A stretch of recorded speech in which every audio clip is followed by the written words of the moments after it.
Did you know the greatest trader in history died broke in a hotel bathroom? Meet Jesse Livermore, the Great Bear of Wall Street. Between 1900 and 1940, this man made 4 separate fortunes, each worth millions.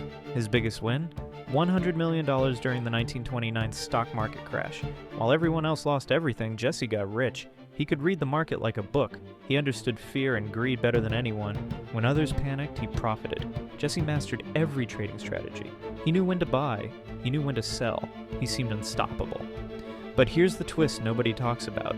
The same mind that made him millions also destroyed him. 4 times he built massive wealth. 4 times he lost it all. His final fortune vanished in bad trades and poor decisions. The man who understood market psychology couldn't control his own demons.